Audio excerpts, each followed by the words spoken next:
Hello, my name's Adrian from Broadlane Leisure.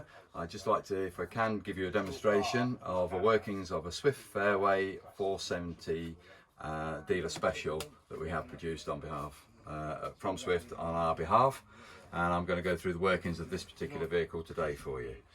So I want you to imagine that we've already got the services attached. The services are your supplies, your gas, your water, your mains electrics and your 12-volt battery. We have actually done that already today, and we've got that established on this vehicle, and then I will then show you what you need to do once you've got that done. So the first area I'm going to come to is down to the consumer unit. So this is more or less the first distribution area that we have in the caravan for mains and 12 volts. It's made by a company called Sargent, and it's called a power supply unit, or PSU. We may refer to it as a PSU if we're having a telephone conversation for some reason. This part of it is 12 volt, sorry, it's mains electrics, and this side of it is all 12 volts.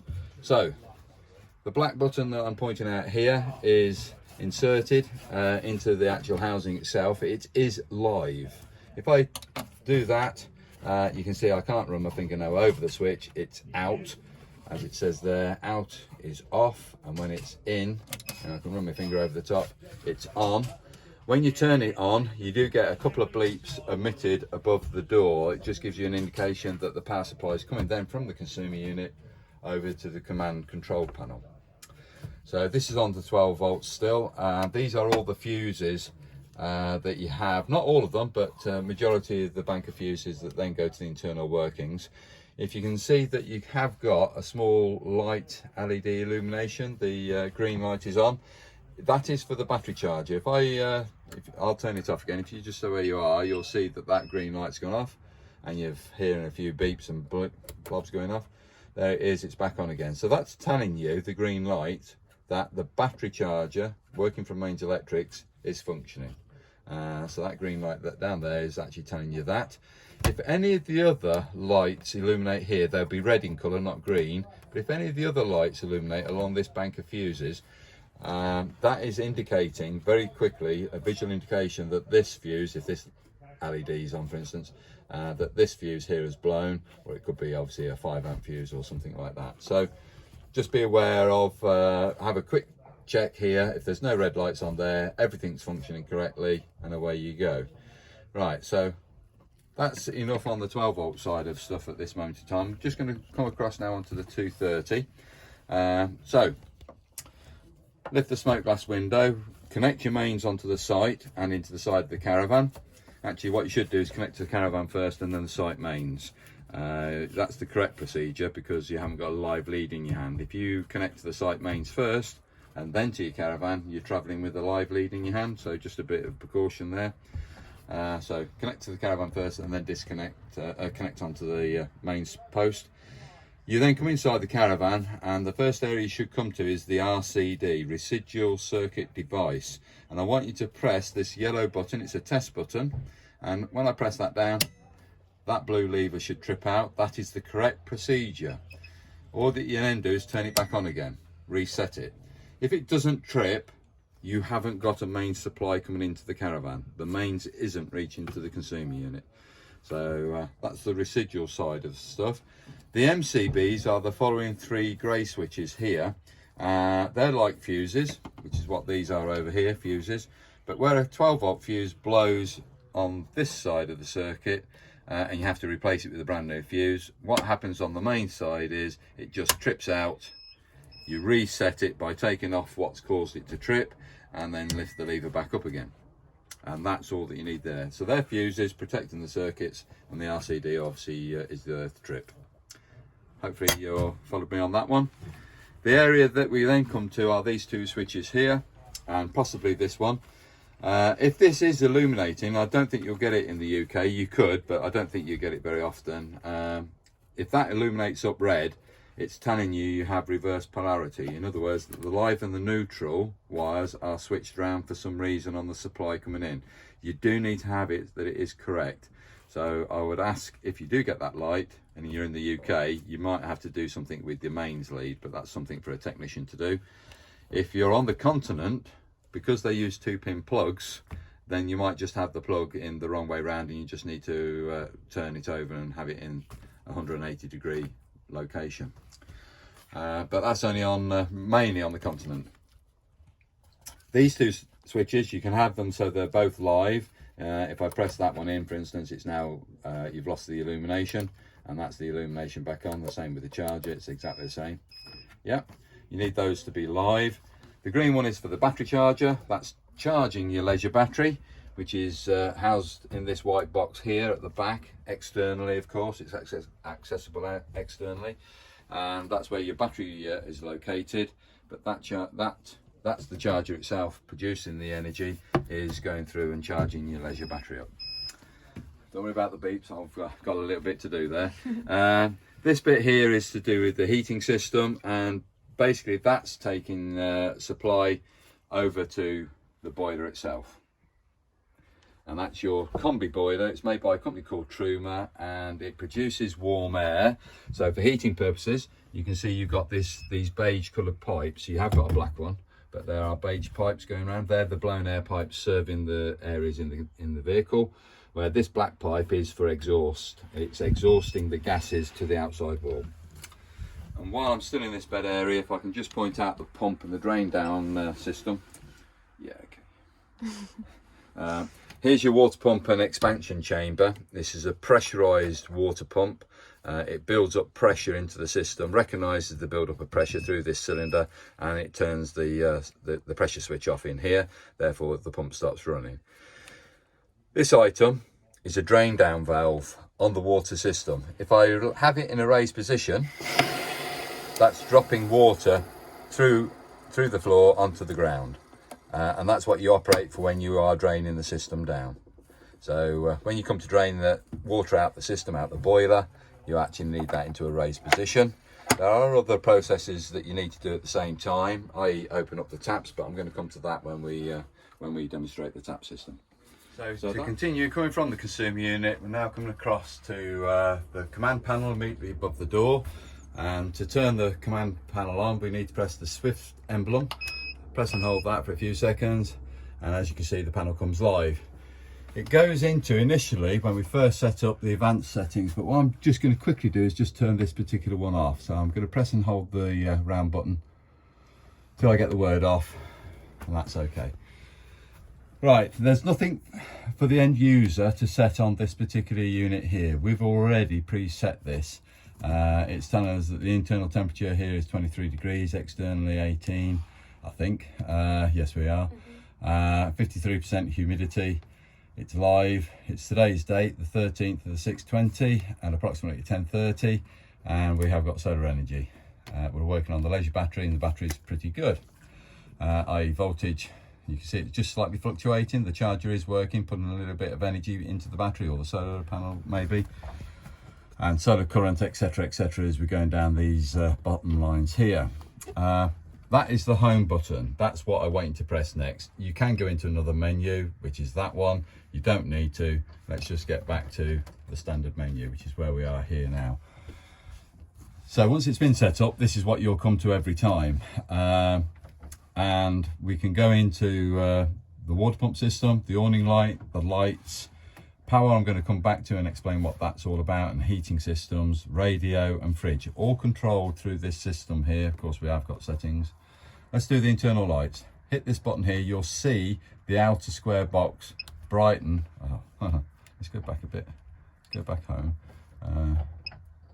Oh right, okay, let me see if I can do it on another one. See how that one's illuminating slightly brighter, the awning light? That's what I was expecting the beige one to do there on the lights. But let's go back to the lights, turn the lights on, and they're in an off position right now. There's two light circuits within the system. If I can say one's forward and one's rear, we've got dimmer 1 and we've got dimmer 2. So one's serving one way, one's serving the other in the caravan. If you press and hold that one, all of a sudden on dimmer 2, I've illuminated the lights coming into the front end of the caravan. So we've got overhead locker lights, we've got downlighters coming in by the panoramic window, etc. And we've also got spotlights that illuminate here. Yeah. Right, so that's the first area. So let's turn the ones on at the rear of the caravan, and we put those on.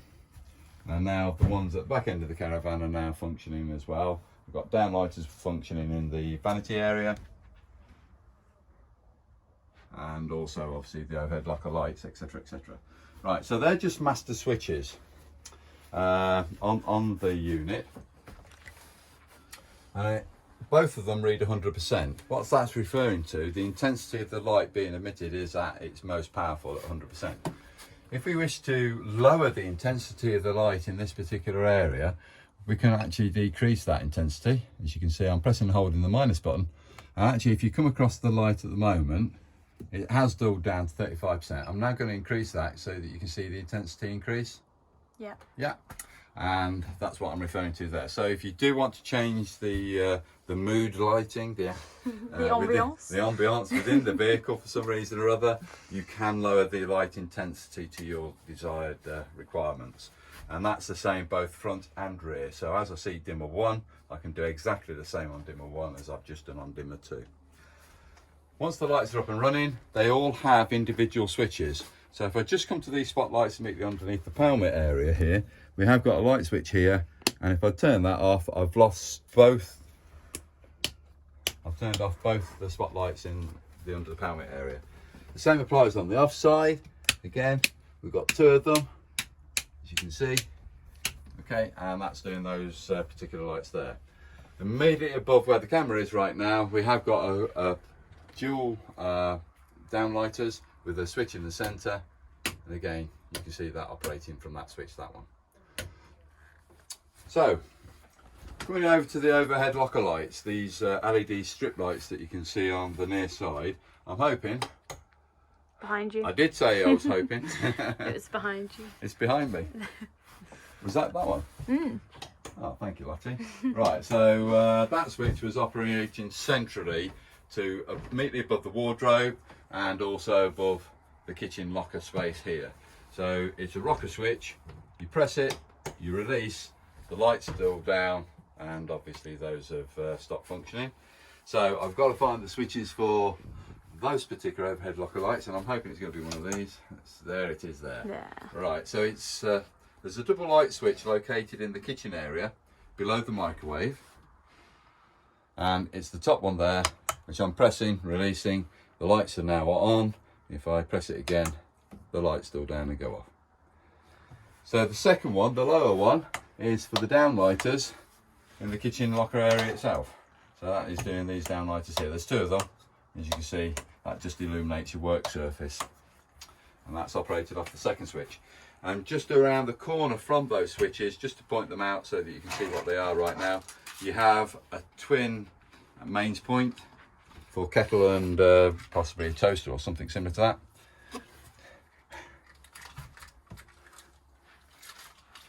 And that's what you need to know about those for the moment. So we're going to come back to the panel.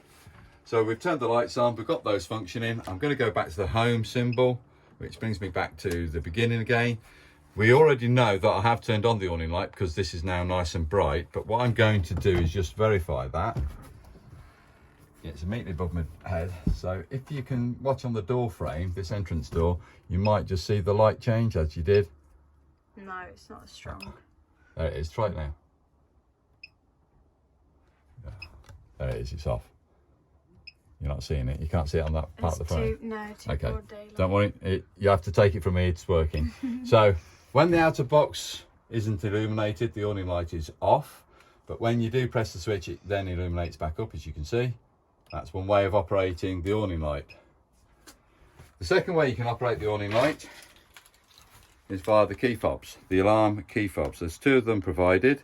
The first switch, or the first large button that you see on the key fob, is just for a small light illumination on the end of the key fob. Just as you're approaching the lock, you can just illuminate the lock area up should you need to. The second button down is for arm and disarm of the alarm. So if I press it, one beep tells me that I've now just armed the caravan alarm system. It's a sergeant alarm system. If I press it again, I get 2 beeps, and that's now deactivated it. If I do press it to deactivate and I get 3 beeps being given off, that's telling me that I have had an activation while I've had it in an armed state. And the reason why it's actually triggered is because the passive infrared detector, which is located on the near side front bed box, we'll show you where that is in a second, has activated. So 3 beeps, I've had a passive infrared detection activation, and if I get 4 beeps, it's a tilt sensor activation. So the caravan's been moved from the level it's been stored at, and could be at a slightly different gradient angle, and it's caused the trigger of the alarm that way. So there's two items that cause activations: tilt sensor and passive infrared. They're the items that can cause it. So when you do turn it on or off, when you're actually turning it off, listen to how many beeps you get. I'll just repeat it. 1 beep, arm. 2 beeps, disarm. 3 beeps when I turn it off, I've had a passive infrared detection activation, and if it's 4 beeps, it's the tilt sensor which has caused it to activate. So they give you a quick warning. The 4th button below isn't really for the end user. It's a programming button. It's more for engineers like ourselves to get involved with, but you can change the required timing for exit or entry into the vehicle if you want to make it slightly shorter or something similar to that. You can do that by programming. Plus also, if you do leave a pet inside the caravan, you can omit the PIR so that part of the alarm system doesn't activate. So that's all done through the programming button, but explained in different videos. So that's another way. So I'm saying you can activate the alarm and the awning light. If you come back up above the door, you might be able to see that the yellow square is illuminated. And now I've turned it off, and I'm turning it off by operating the alarm, by operating the awning light. It's on again, yep. And it's off again. So that 3rd button down on either of the key fobs will turn your awning light on and off.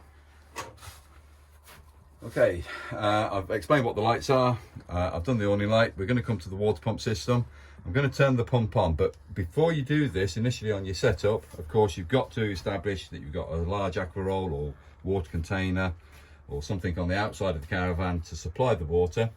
You put your connection pipe into that barrel and make sure that the connection's gone right down to the bottom of the barrel. Sometimes you do find that the pipe curls back up again on itself. We have a lot of phone calls from clients saying I can't get running water through, and all it is really is that pickup pipe, because everybody stores them inside the sink units, they get curled up like so. You put it into the barrel, and all it does is lift itself to the top head of the water. It draws air and water in at the same time. Get a lot of air and water spluttering out there, and it literally is because you've just not got the pipe into the water itself.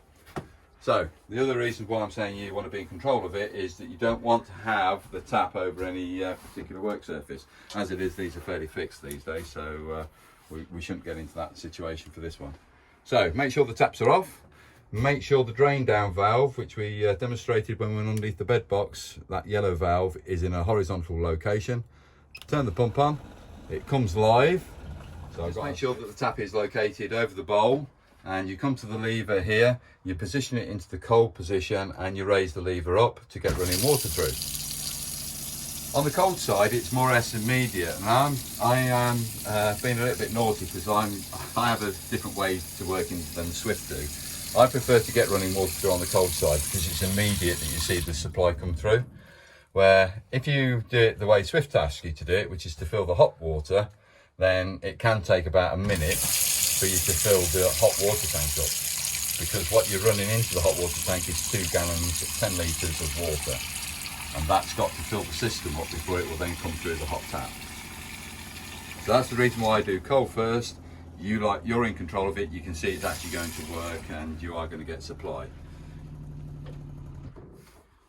Once you've got the supply through, both on hot and cold, that's when you can actually turn the heating system on, the boiler itself. You don't really want to turn the boiler on if you've got an empty water cylinder.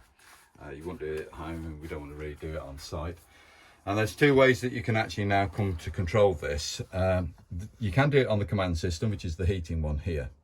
That is how you control the heater. But I'm going to come to what the manufacturers have supplied, the Truma product itself, and this is their actual system here.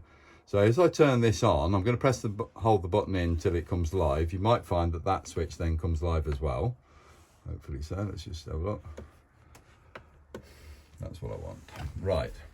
Going to come to flashing symbols. So I only want to concentrate on the two top sets on the demonstration.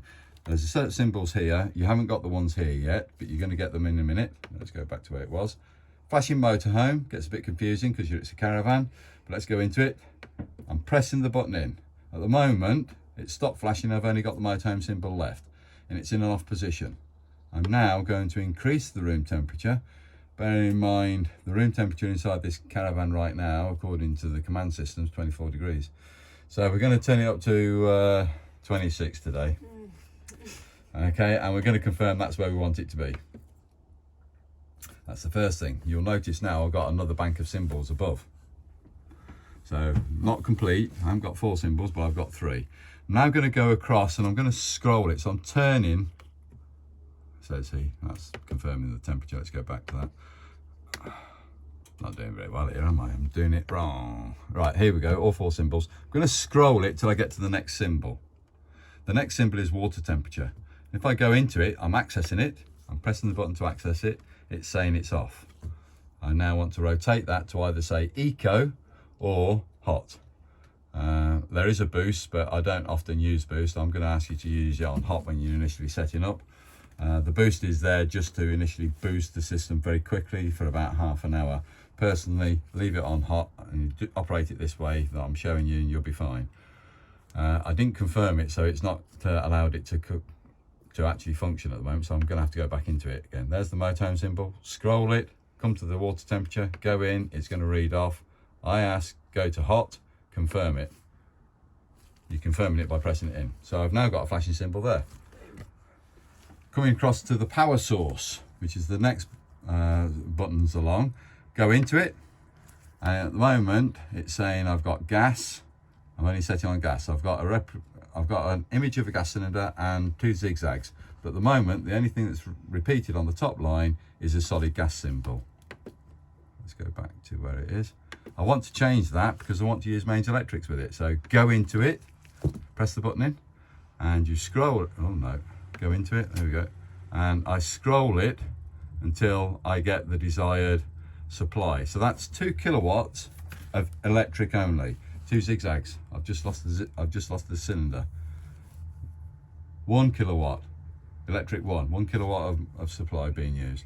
Or mix with 2 zigzags, 2 kilowatts with gas. Again, gas with 1 kilowatt. So you've got quite a varied choice here. If you haven't got main supply, you've got to use it on gas only. If you have got main supply, I personally use it on a mix. So this is me confirming it, that's what I use. And I'm going to explain the reasons why in a moment. And the only other one you've got is the fan symbol. If I go into that, I can change it from eco. I would leave it on eco personally, or you got high. And that is just the fan speed of the heated air being distributed around the vehicle. I'd leave it on eco and leave it as that. So I'm just concentrating on the top 2 lines. I'm not coming into further programming buttons or fault finding systems down here. I have got a main symbol, so I do know I've got mains electrics available. And as you can see on the top line, I have one symbol that's solid, and I've got another symbol which is flashing. What that is telling me that the water system is heating up to temperature. So at the moment, our water that we've got running through the system is only cold coming through the hot supply, but it's actually being heated up to the hot temperature, but approximately about 60 degrees. On the room thermostat, it's saying I've reached temperature, so I'm going to just make this come live a minute. That's 24 degrees. Let's just see what we've got here again. Did I say 26? I said, didn't I? Okay, let's just turn up a bit more, just so that I can see it flash. Right, here we go. Here we go. I've got 2 flashing symbols now. I've got the flame flashing, which is saying I'm heating the room, temperature's heating up, and I'm also got the hot water heating up. When they do reach temperature, they become solid symbols like you see on the other 2 icons showing on the right of those 2. And this is telling me it's been on for 18 minutes. You can put a timer onto this clock if you wish to. And at the moment, now that it's gone into sleep mode, it's been running 18 minutes supposedly. I've got main supply and I've asked it to get to 29 degrees centigrade. We won't leave it running like that for too long because you don't want to see me take my t-shirt off, I can assure you. I get a bit embarrassed because I've got these white lines. Anyway, so you're happy, I hope, on the manufacturer's setting. You can replicate that. I don't know if you can see it, but that's now changed colour. oops, let's go back. That's now changed colour. We have got the heating setting there that we can actually, let's go into it. Let's find out what it's saying. 29 degrees. I've got 2 zigzags here and a gas symbol. So I'm using gas and mains at the same time. I've asked the hot water to get to hot.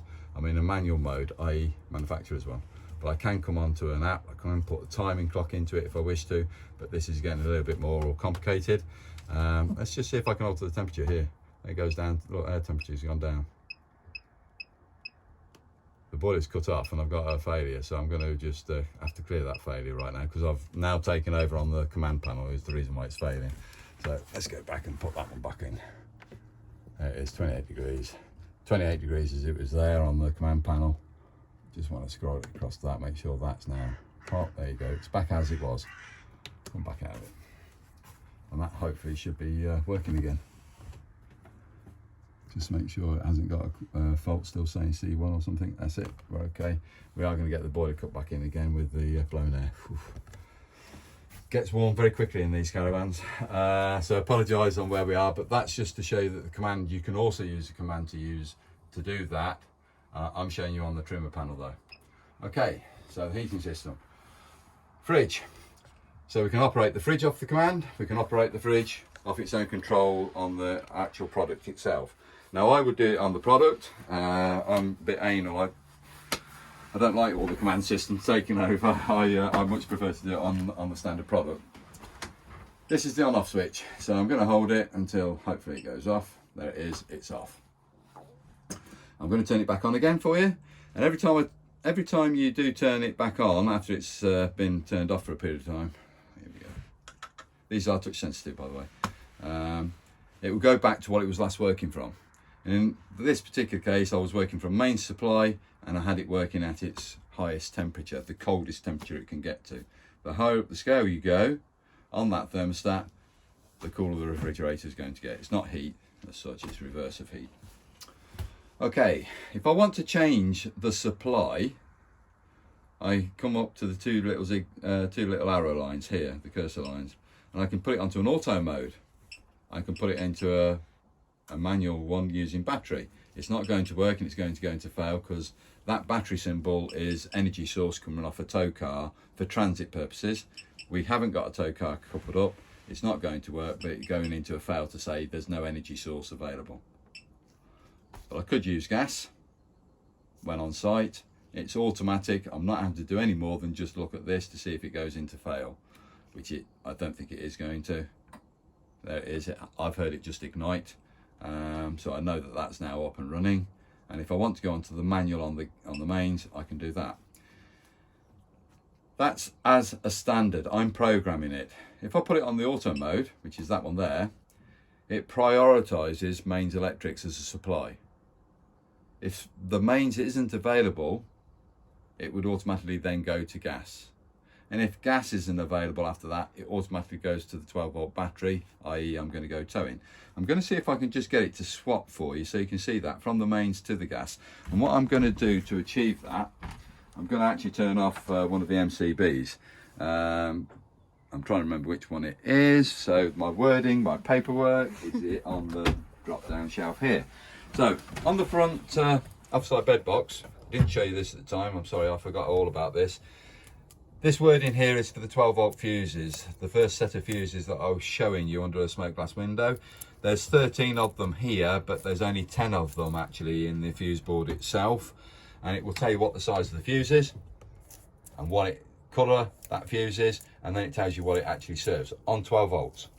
On the main side of stuff, I've just established that the MCB3, which is going to be the one closest to me, is for the fridge. So hopefully you can see that the main supply, the LED underneath the main supply is now gone, and I've now got the gas symbol illuminated, the light underneath it, which is telling me we're now working off the main supply, off the gas supply.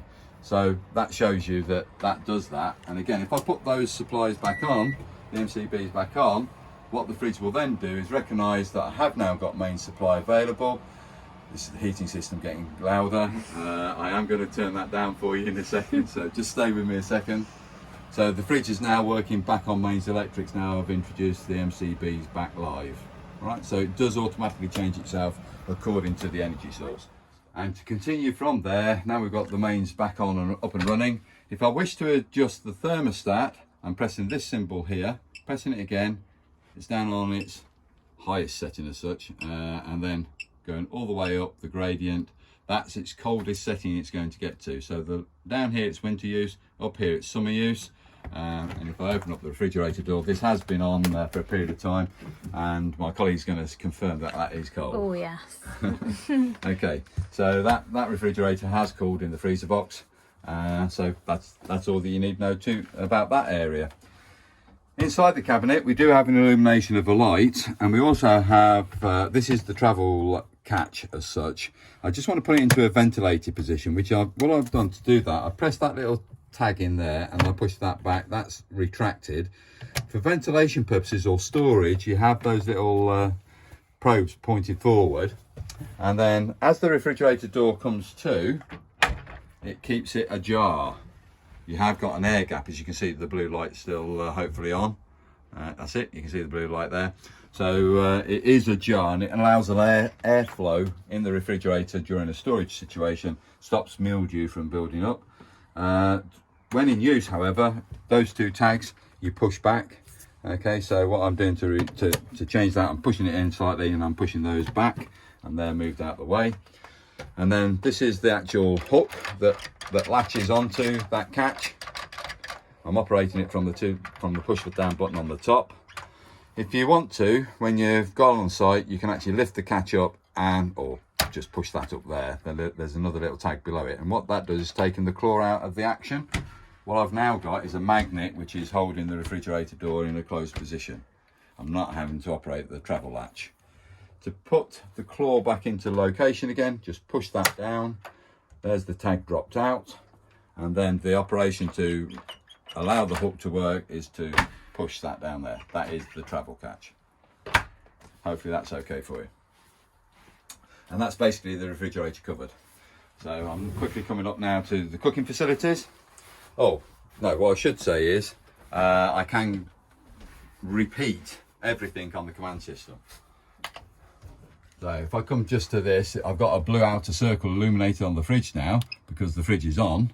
And you can see that it's set at 5. But if I just change the thermostat on the fridge for you, just down here, but watch up there, you can see it's on 1. Hopefully that will go up to 3, which it has. There's 4, going to go up in a minute. There's 4, and there's the thermostat set at number 5. So it's set up at 5. So I can change it up here. I can change how it's set, whether it's on auto, whether it's on mains electrics, whether it's on gas or 12 volts towing mode, or the mode to be off altogether. So again, you've got a choice of putting it on command, or you've got the choice of putting it on the actual refrigerator itself. I'm still going back to the old school.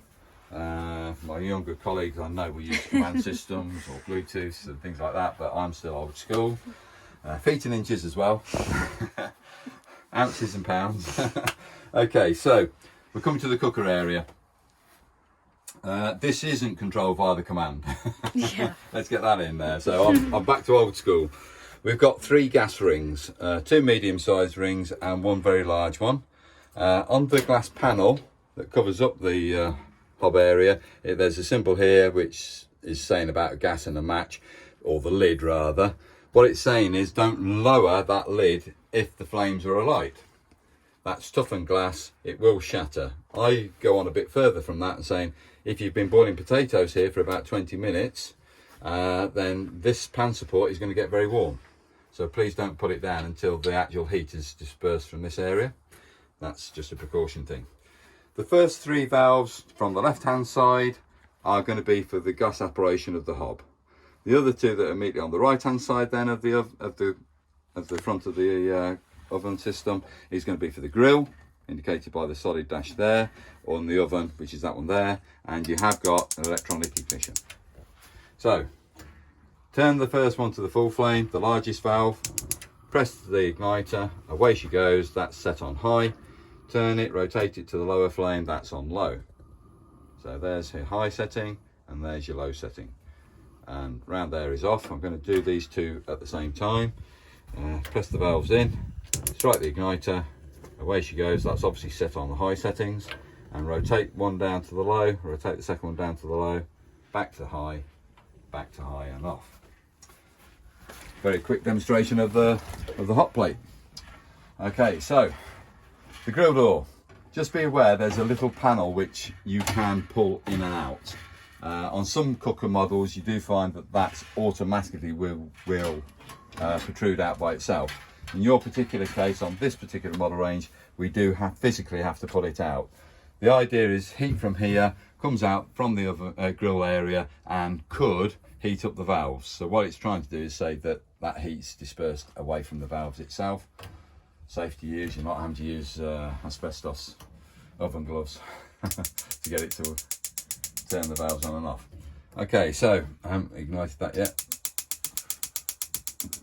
There we go.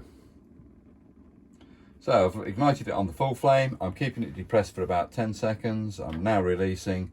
The flame's on. There's the low settings. There's the high settings. And off again. The grill pan, I hope, has got a separate handle. Sorry about slamming the door. And it comes on at the back edge here, 45-degree angle to lock it on, and lift it back up to remove it. You only remove it really so that you can clean it easier in the sink bowl. You're not having to have the handle protruding there, so it's removable.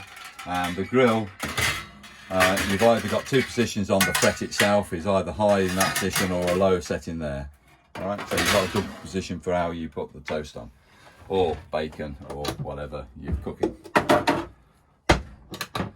Pita bread in my case. Sausage sandwiches. Come to the oven, lower the oven door down. I'm going to turn the oven valve right round from off to 240 degrees. I'm going to press it in. I'm going to press the piezo igniter. Keep the oven valve depressed for a further 10 seconds after you've ignited the flame, and release. Flame's still on, away she goes. And then you would regulate, you turn the heater, the valve down according to what temperature you wish to cook at, which is all self-explanatory. I'm sure I don't have to explain that any further than that. Just to point out though, there is a data plate here on the side of the oven.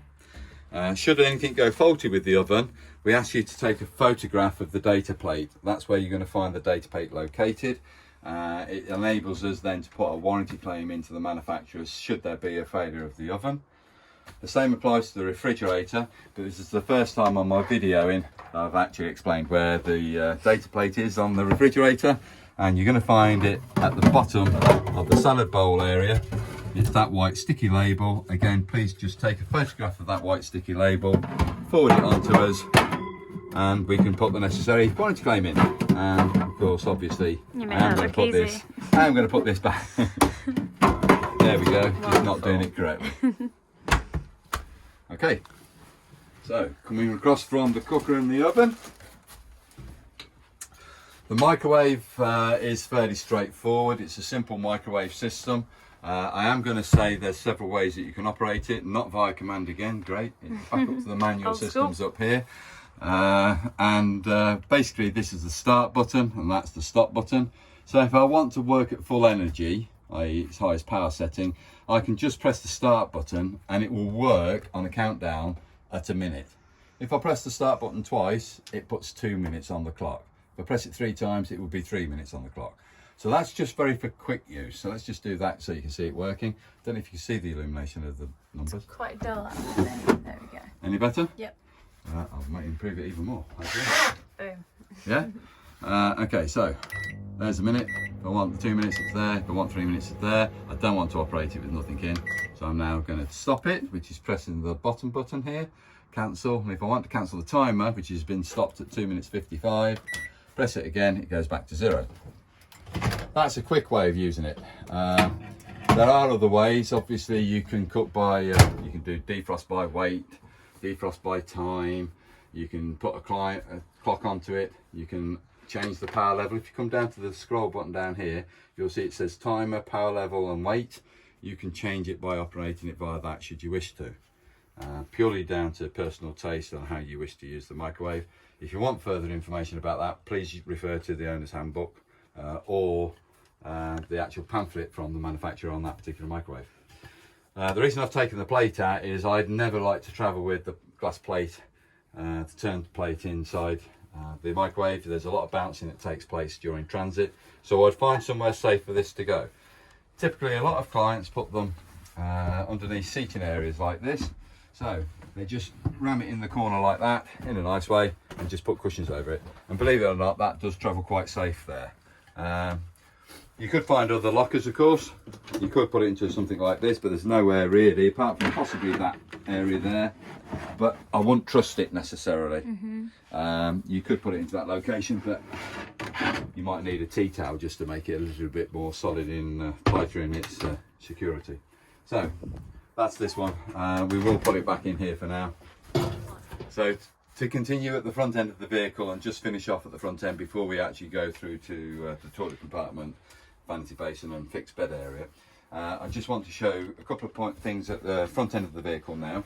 Is we have a flashing green light down here on the passive infrared detector. It's meant to happen. It's not saying it's active, it's just saying I'm picking up movement within the vehicle anyway.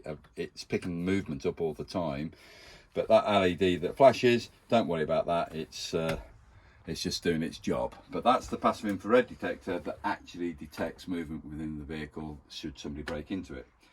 The circle below it is the blown air point. Now you'll have to forgive us, we've had blown air working, and my colleague and myself got really warm because when it did kick out, It's hot. it really did kick out hot. And this being a very short caravan, the heat distribution in here happens very quickly. This is the closest outlet to the boiler, so this is its hottest setting, and you get a massive amount of heat distributed in the front lounge area. Obviously, being a very short van, we're only into overall 15-foot approximate sized vehicle. We've got outlets also on the fixed bed at the back end and into the toilet compartment, and there'll be another one in this lounge area where it probably vents on the side here. In fact, I've got my fingers on it now. Down here, for instance. Yep. Okay. On these vents, they have, if you want to stay with this one, Lottie, Okay. it's easy to show you actually. On these vents there's a little butterfly wing which you can restrict the airflow coming through them, which puts more out than to the other outlets which are fully open. I would recommend the one at the front, albeit its hottest setting, probably wants to be fully open. If you have it restricted, what you do find on this one, if you have it restricted, yes, air does go through to the other outlets, but the heat that's coming down this pipe serving this outlet builds back up again, gets to the heater and cuts it off early, so you get a little bit of a change in the temperature that you'd expect to receive. So just be aware of it. Actually, probably leave that one fully open. It is its hottest outlet, I do apologise, but that's probably the best way of doing it. We've also got supplied a mains point and 2 USB charger points, obviously for phones and pads and what have you. So they can be plugged in down there. If you can only use it on a mains plug because you haven't got a USB, then that's where you go with that one. They're live. And this is the slat board that you would pull all the way to the end to make a double bed up at the front end of the caravan. So with the slat board, pull this all the way to the end. Just there, I'm hitting on a stop, on a plastic stop on the track. What I'm going to do is just lift the leader board up, come over the top of that, and then that stop holds the slat board in place. It doesn't retract now, it's actually fixed in location. And then when you come to make a double bed up, you would lose the scatter cushions, these small cushions. You put them underneath here, for instance. That's where mine mainly go. And what you actually sleep on is the reverse side of your cushions. Just put those two out the way just while I demonstrate. I'm only demonstrating one half for you of the bed. Obviously you have to appreciate you're going to do the same on the off side. But that cushion there, I would turn over like so, and put it into the reverse section like that, and you can automatically see just how flat that surface has become by having the mattress down in that location. By having the knee roll on the outside edge, it's a slightly thicker part of the mattress, but it's on the outside edge, and your head and your feet don't notice that little gain in height. If it was here, you all of a sudden find that there's a difference on the height of the mattresses, and you'd find that it's very uncomfortable, especially in the middle of your back. So you wouldn't like that. For instance, if you can see it there on that part of the cushion now, as I'm trying to, there's a knee roll there, it sits higher, this is lower, so that knee roll wants to go to the outside edge. And that's when you do it as a double bed at the front end. That's how you make your double bed up. Located at the front end of the vehicle, we have got what I call the occasional table. I'm going to bring back to these booklets, but the table here does lower down. There's a couple of little catches underneath which you operate. I'm going to see if you can see that. I'm pressing that item there and the one on the opposite side, and then that allows the table to lower down. That's the position it can be if you are making a double bed up. Obviously it's a little bit awkward to get your body underneath that height. It's well, if you've got a bit of a beard bed like me, bless me, you might struggle to actually get underneath the table. So I recommend the table goes down for when you are making a double bed. But while I'm here, this pamphlet here is excellent. Although my videos, of course, first amazing. Class, amazing. Please do refer to this as a start guide. The only thing I have as a bit of a contradiction to it is the hot water. I will always get running water through on my cold side first.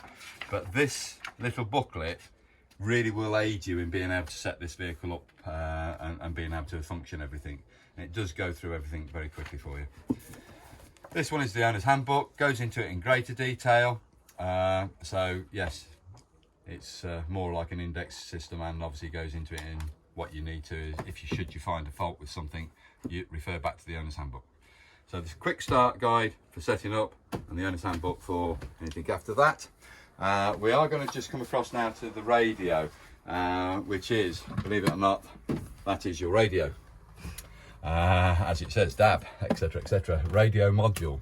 Okay, while I'm here, I'm going to just point out, while I'm in this box locker area, there is an aux facility. So if you've got a 3.5mm jack that you want to put onto your iPhone or something like that and play music that way, it can be done that way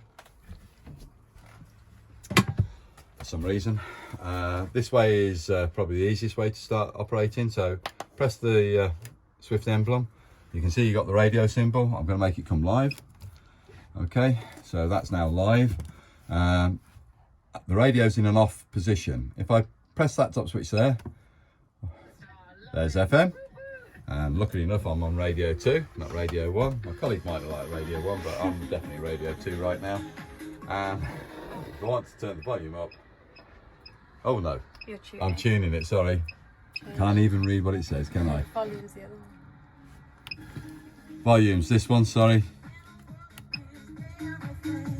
There we go. So, my colleague's going with it. And I've turned the volume down. So that's on FM mode. But I can change from FM. I don't have to operate it that way. I can go on to a DAB radio system. Okay. And what you would first press when you're first setting this system up, this has already got program stations in, but what you would press is ensemble. And I'm not bothered whether it goes that way or that way. It's scanning, as you can see. And it will scan all the appropriate stations. Let's go for it again.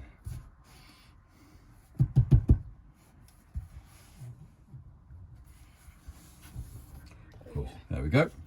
So, at the moment I'm on talk radio. You can't hear it so much, but there's talk radio. But I could change it to Virgin because it's now found all these stations, Mellow, okay, Planet Rock, etc, etc. They're already now programmed in via that. If you want to keep that Planet Rock, you could press number 2 and hold it there, and now Planet Rock is in position number 2, etc, etc. So you only put in your desired ones into the memory, if that makes sense. If I press that again, I get aux. I'm going back to my aux connection back inside that locker, and if I press that again, that's off. The radio is now off. Press the home button, that's fine, taking you back to the home screen. But if I press the arrow button there, that brings you into a location where you can change the volume, change the bass, the treble. This is if you've got balance, left and right, of course, loudness. But also if you had a quad speaker system, on some of the caravans, we had one, yeah, I had one yesterday on the Coachman, which had speakers into the rear bedroom. You can then obviously fade it front to back sort of thing, should you wish to. So fully functional, all there if you want to play with it. And then back to the home screen, there's the home screen. The settings is a little bit more of a control that should you need to set things up in here, you want to increase the intensity of the light illumination here, for instance. They're not very clear, the symbols. You want to increase that, you go into your settings and that's where you're able to do that. But at this moment in time, I'm going to leave the command system up there. and I'm going to come back now to other items within the caravan. Let's stick to the ventilation. We've got a very large vent here. The handle travels in a track, and the first time you see it, if you can see it with the light on, I do apologise, it's fully down. That's locked, so the handle is in a locked position. I press that button in, says he, working backwards, and you then lift it up. If I raise that fully up, that's a good ventilation. Beautiful day. When you've got it in an open position, there is a fly screen or there's a night blind. The night blind's really for nighttime use, obviously. You won't want it necessarily like that during the day. But you can also lock this handle into different positions. Yeah. So this one's a very new one that's going through, because on the left hand side and right hand side of the tracks, you can see there's a little bit here that I can move up and down. And basically it just grabs the handle from moving. So if there was a very strong wind that catches the roof, the lens of the roof light, it can't lift it out of the mechanism. If that was open, I could do that, for instance, yes, and therefore it would fall down again, back down into place. So you can also do that on the second position, which is there. I'm only operating one side. This little lever latch is actually in both locations, on both sides of the arm. So I'm only operating the one at this moment in time, just for demo purposes. Hopefully you can see that going up and down. When you're ready to close it, back into that location, back there. If it's nighttime use, there it is. You cut the moonlight out, and if you're a vampire, you're not going to have any problems. You say that joke every time. I do, yeah. So I've said that obviously before. My colleague's now getting a little bit cheesed off with it. Cracking the same joke, eh? Why? So I'm going to come to the window on the front lounge area, if I may. I'm just going to load this additional work surface, which is the same operation as the small occasional table at the front. So I'm going to just load that down out the way to give us a bit more access here. The nice thing about this is I've got the window open, so I've got airflow. So as you come to it, the window would be sealed as so. When you come to open up the lever latch, just rotate them. There's no locks on these latches. Some of them have little buttons that you have to press in. In this particular model, it's just a case of locating the lever latch into that location there, and we've got quite a nice inch gap there between the bodywork and the window itself. Quite a nice steady ventilation point. However, you may desire that you want the window in an open position. So if you just push carefully until you hear a couple of clicks, there it is there. The window can stay there at that point. The arms have locked out at that point. If you want to go a bit further, there it is, a couple of clicks, leave it in that position there. If you want to now close the window, just push that, raise that slightly, and it goes back down. And the same if it was here, you want to close it at that point, just raise it slightly and close it back down. So that's how the arms, the stays work, the window stays work. Imagine the window's open. There's your fly screen, stop any of the bugs from coming in. So that's how the fly screens work. And if you want to, at night time or during the day, try and reflect a little bit of the heat that's being generated, you can do that. However, if it is in sunny conditions, I wouldn't recommend that you close the gap up at the top altogether. It pays to have a certain amount of air circulation coming through the top part here, where the fly screen is now showing. The reason for that is, if this was completely sealed, heat, bright sunlight directly shining onto the blind can cause excessive heat to be radiated against your perspex. And if that happens, it can distort that window. If that window gets distorted, it isn't covered, unfortunately, in a warranty situation.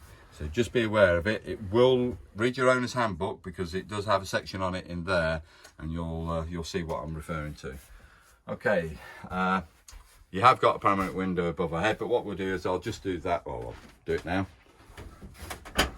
So the window doesn't open, it's a fixed glazed panel, and you obviously just get the blind that comes down. Again, if you're using it in daylight conditions, I'm recommending you keep an air gap, because again, the same rules apply. That being radiated against the front screen is going to distort that perspex, because the heat that it generates is colossal actually.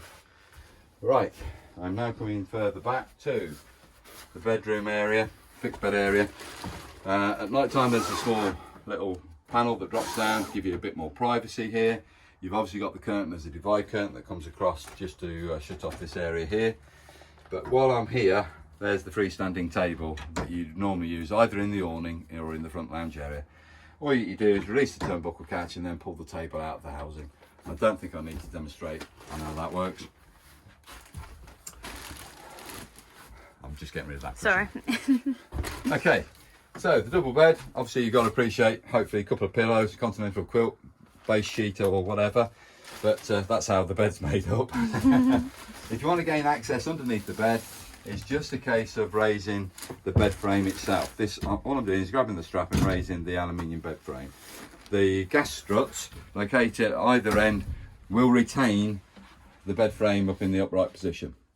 Do take note, we have got the location of the spare wheel in underneath the bed. It's the location that Swift now prefer as opposed to putting them onto spare wheel carriers. But if you prefer to have bed space, because that's where you want to keep your folding chairs and things like that, that can be removed and we can put it onto a carrier system, but it's additional cost. And the carrier is additional weight, of course, because obviously you're going to detract from your payload that you've got. So just be aware, yes, we can do it. It's not a problem to us. It's just whether you prefer to have the tire inside or under the slung. So your bed area is there, and there's nothing going to explain about that apart from the blown air system coming through here, which is ventilated out here again. It's got the little butterfly flap on it, and lower that down. Sure, I don't need to demonstrate anything further on the bed. However, I'm going to come to the toilet. Yeah, it's a bit tight in here, so hopefully you will be able to see me what I'm doing and how I'm operating it. I will try and explain it because it is quite tight a space that I'm going to be operating in. Obviously the bowl at the moment is facing to this wall and it's very uncomfortable to be able to sit on at that point. You won't be able to get your knees underneath it. So I would rotate this bowl so it's facing this way. So I am going to try and demonstrate it to you. Not in full use, you'll be happy to hear. But rotate the bowl so it's in that location, for instance. Obviously we're ready for use. The top tank is this section here I'm referring to. That's where you would put fresh water externally into the holding tank here, and that's where the flush water comes from. You can put a pink chemical into this flush water. It helps to keep the bowl clean. It also helps with the smells that are emitted. Not that I create smells at all. Far from it.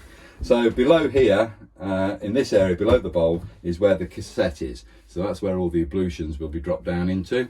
And at the moment there is a blade which you might be able to see. I'm going to retract it so you can actually see it opening and closing. Right, so I'm going to come to that now. So let's flush the toilet. We've used it, let's flush it. You press that blue button there and water's dispersed around the bowl, as you can see, dispensed around the bowl. That's us out of water now. We only put a small amount in for test purposes.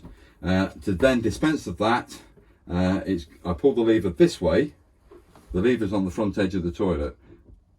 I'm going to do it slowly so I don't get splashed. I pull the lever forward and it drops down into your holding tank. Seal the holding tank back up by moving the lever back. So the lever, I don't know if Lottie can get to that. I'll try and make myself really. Can you? That's that one there. Brilliant. Okay. What you do for work. I wonder how I got a bad back. Anyway, so that's how the toilet is, and just general use of the toilet. There is a light which will illuminate, which will give you an indication that the bottom holding tank, which contains normally either a blue or a green chemical that goes into the bottom holding tank, that helps to break down the ablutions that is produced. So just be aware that chemicals go into the bottom holding tank. But if you do get an illumination of a light on the top panel, on that little symbol area there, it's a red light that illuminates. It's telling you that that bottom tank is very close to being full. Time to go and empty it, suggested.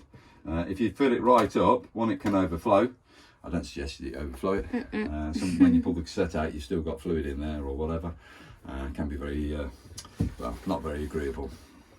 What kind of loo roll to use? Yes, I was just coming to the loo roll as well. Yeah, she thinks I've forgotten. So the loo roll that you would use is a domestic quality, sorry, not a domestic quality, you would use a dissolvable toilet tissue. I'd recommend that you buy them from places like the caravan shops like ourselves. Broadlane Leisure certainly stock a good variety of toilet fluids and toilet rolls. So by all means shop with ourselves, buy them at the time when you take the vehicle from us, or you can sometimes get them from Halfords. Some of the Halford stores now are stocking camping equipment, but most campsites will also have them on site. But don't use Andrex. Andrex tissue is a lot thicker in its construction. And I'm not just pointing at Andrex, by the way, I'm on about domestic quality toilet tissue. If you use that and it gets into the holding tank, it can wrap around the mechanisms because it doesn't dissolve, and that will lock the mechanism up. It stops it from working.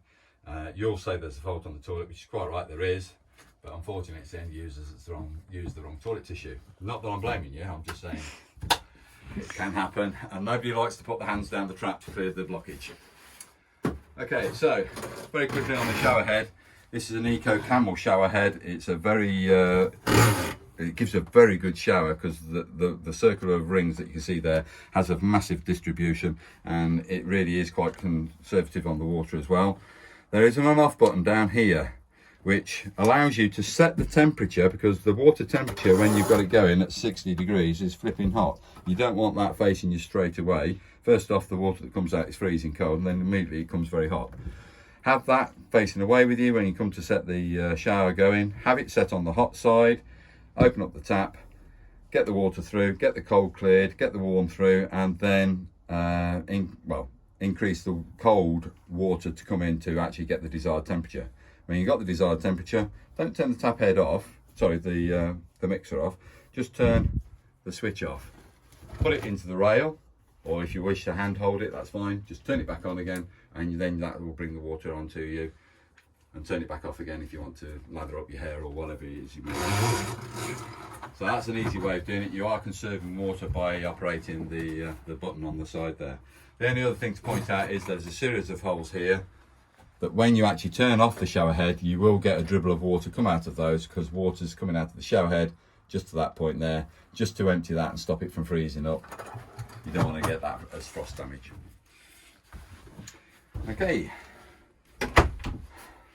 I've got the vanity base around the corner, and I've got the radio aerial just to point out. So, vanity basin, cold position again, nice running water. Let's turn it through to the hot side. I haven't had running water through on the hot side yet. I would anticipate I'm going to get it now. Here we go. There you go.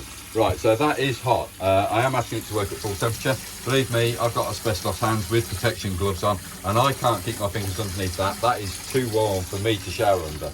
And I like a nice hot shower. I've never had a cold shower in my life. So, do use it as a mixer because it does become extremely warm. The only other area I need to point out is where TV can be. The main location in this vehicle is round the corner here on the panel here. The reason why I'm asking my colleague to come round is because it's on a swinging arm assembly. And what we have in this area is two mains points, a 12-volt cigarette socket point and a coaxial point. So that's all that you need to set the TV up and running. It has a travel catch, which is this one here. I lift that up and that allows the arm to come out. So I can have it in that position there for TV usage, for instance, or I can swing the arm right round and have it facing this way for use for the lounge area. So the TV position's actually here, right where the TV goes. You can have it facing forward or bring it back down there. You could have it in that location, of course, for the TV if it clears the wall locker. But just push that back there. That all depends on the size of the screen, of course. And that is the travel position for the TV to go during transit. The aerial now located in this caravan. It's in the wardrobe area. I have actually raised the aerial up. So normally, what you would find in transit, the aerial is completely retracted, which is that position there. When you arrive on site, lift the aerial up. Have a quick scan round at everybody else on site and see where their aerials are facing, because this is a directional aerial. You need to have it pointed in a certain location to get the best signal. I know that for me, for instance, I know I need the aerial facing that way to get the best reception. Lock the lock nut off. So that's the first thing. Secondly, there is another thing that you can do, which is change the position, the location of the aerial head from a horizontal to a vertical position. The way you do that is this little crank handle at the bottom. I'm going to duck down, and you can see now, I hope, that that's symbol there is changing from green to red, and it's now got V in it, which is saying that head is now vertical. and you might need to have it in that location to get the best reception. However, for transit, it has to come back to horizontal. Release the clamp handle, that's the horizontal location. Release the nut, put the H to the back wall, to this side wall, not to the outside wall, to the back wall of the wardrobe or the back of the caravan. Pull that aerial down, lock that up. That's the aerial down, it's not going anywhere. That's replicated there as a quick instructions on how to use it. On the back wall though, this side wall here, we've also got an amplifier, a booster box. That's the on-off switch for the booster box on the top edge. And if we want to increase the signal, we turn that little dial there to its maximum setting, which is at right now. If I rotate it the other way, that's decreased the amplifier. All right, so that's increased it, turn it all the way around to its maximum, which I've done now. Turn the booster on, signal's good. Okay. The only other bits I need to point out are just on the outside wall of the wardrobe. We do have, which is standard now, carbon monoxide and a smoke detector. They're all straightforward. They both work on that type of battery, a 9-volt battery, but this one's not replaceable. On the carbon monoxide detector, when it's time to actually throw that away, it's approximately 5 years of use, then that's after 5 years you buy a new carbon monoxide detector. Smoke detector, just buy a replacement battery. Just to finalise, I've demonstrated everything that I can as best I can within this vehicle. I wish you the very best with your new caravan. I hope you find everything functioning correctly. If you do have any queries, anything you're not certain about, please read the handbook first. If you can't get the information there, by all means give Broadlane a call. We are open 7 days a week as a business, but our engineers aren't necessarily working 7 days a week. We're only on 5 days a week, obviously. But do give us a call and we'll obviously try and help you over the phone should that be required. Many thanks indeed for your time.